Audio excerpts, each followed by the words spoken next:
بسم اللہ الرحمن الرحیم۔ السلام علیکم ورحمۃ اللہ وبرکاتہ۔ اگر مرد ایک ایسی عورت سے ہم بستری کرے جو کہ اس کی بیوی نہیں ہے تو یہ زنا کہلاتا ہے۔ ضروری نہیں کہ ساتھ سونے کو ہی زنا کہتے ہیں، بلکہ چھونا بھی زنا کا ایک حصہ ہے، اور کسی پرائی عورت کو دیکھنا آنکھوں کا زنا ہے۔ زنا کو اسلام میں ایک بہت بڑا گناہ شمار کیا گیا ہے، اور اسلام نے ایسا کرنے والوں کو سزا دنیا میں ہی رکھی ہے، اور مرنے کے بعد اللہ اس کی سخت سزا دیں گے۔ زنا کی سزا کیا ہے اور اس کے بارے میں قرآن و حدیث میں کیا احکامات ہیں، اور ایسی کون سی 3 عورتیں ہیں جن پر زنا کی سزا عائد نہیں ہوتی، اگرچہ ان پر زنا کا جرم ثابت بھی ہو جائے لیکن ان پر شرعی حد لاگو نہیں ہوگی۔ حضرت محمد صلی اللہ علیہ وسلم نے فرمایا، مومن ہوتے ہوئے تو کوئی زنا کر ہی نہیں سکتا۔ اللہ تعالیٰ قرآن پاک میں فرماتا ہے، اور دیکھو زنا کے قریب بھی نہ جاؤ، یہ بے حیائی اور برا راستہ ہے۔ اگر زنا کرنے والے شادی شدہ ہوں تو کھلے میدان میں پتھر مار مار کر مار ڈالا جائے، اور اگر کنوارے ہوں تو 100 کوڑے مارے جائیں۔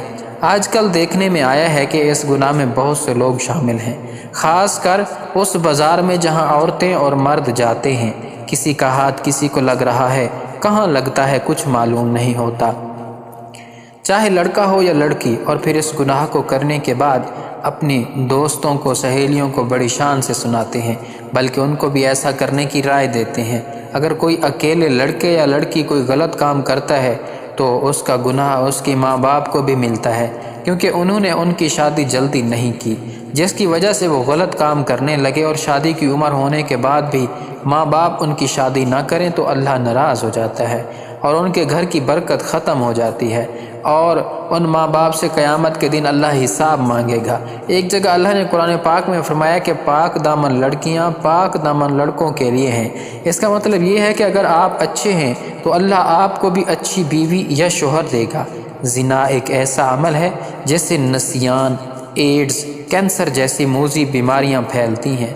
زنا سے انسان کا دل مردہ ہو جاتا ہے، جبکہ اکثر دیکھنے میں آیا ہے کہ جب دل مردہ ہو گیا تو پھر اس کے دل سے اسلام کی روشنی ختم ہو جاتی ہے، جس سے وہ ایمان سے خالی ہو جاتا ہے۔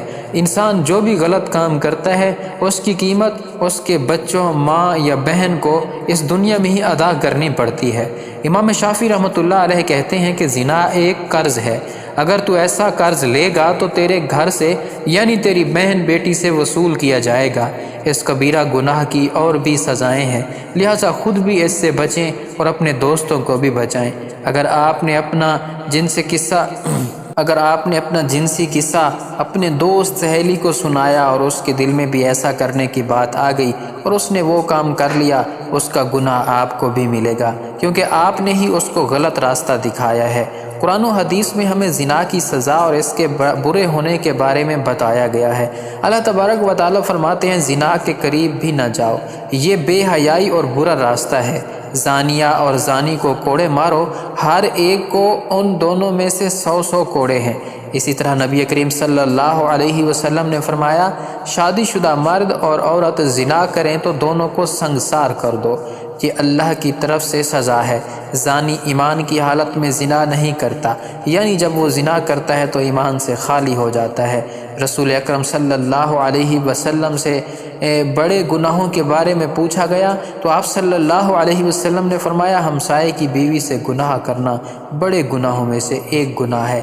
زنا کرنے والا مسلمان عاقل اور بالغ ہو جس نے یہ جرم اپنے اختیار سے کیا ہو اور جرم کے لیے اس پر کوئی زبردستی نہ کی گئی ہو۔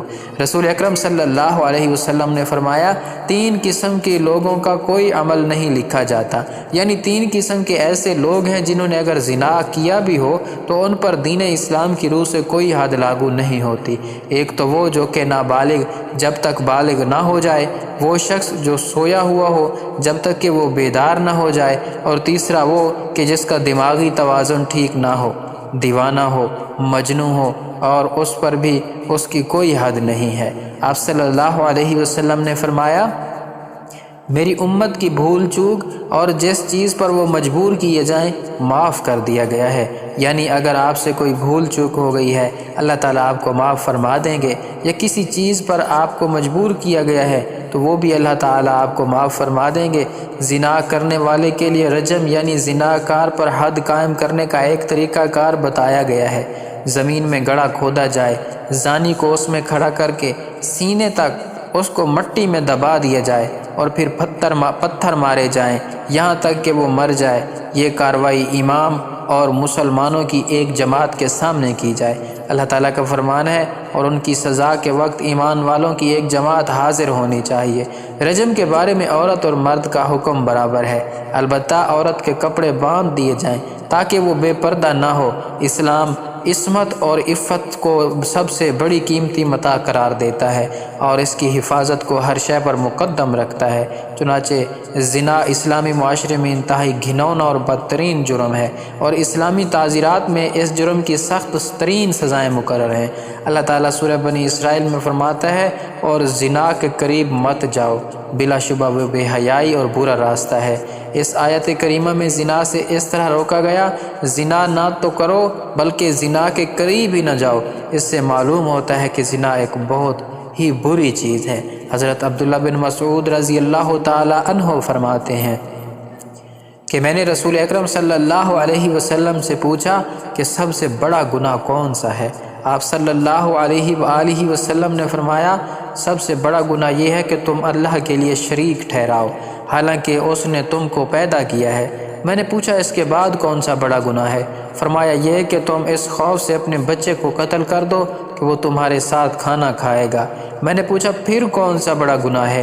آپ صلی اللہ علیہ وسلم نے فرمایا یہ کہ تم اپنے پڑوسی کی بیوی سے زنا کرو۔ ابتدائے اسلام میں زنا کی سزا یہ تھی کہ زنا کرنے والی شادی شدہ عورتوں کو تا حیات گھروں میں بند کر دیتے تھے اور کنواری لڑکیوں یا غیر شادی شدہ مردوں کو زنا کرنے پر زنجیر و توبیخ اور ڈانٹ ڈپٹ کی جاتی تھی، جیسا کہ اللہ تعالیٰ کا ارشاد ہے جو تمہاری عورتیں زنا کریں تو ان پر 4 مردوں کی گواہی طلب کرو، پھر اگر وہ گواہی دے دیں تو ان عورتوں کو گھر میں بند کر دو تا وقت یہ کہ ان کو موت آ جائے یا اللہ تعالیٰ ان کے لیے کوئی راستہ بیان کر دے۔ اور تم میں سے جو لوگ زنا کریں تو تم ان کو ڈانٹ ڈپٹ سے اذیت پہنچاؤ، بس اگر وہ توبہ کر لیں اور ٹھیک ہو جائیں تو ان کو کچھ نہ کہو، بے شک اللہ تعالیٰ بہت رحم کرنے والا ہے۔ اور اللہ تعالیٰ سے دعا ہے کہ اللہ تعالیٰ ہمیں زنا جیسی موذی مرض اور اس کبیرہ گناہ سے بچائے، آمین یا رب العالمین۔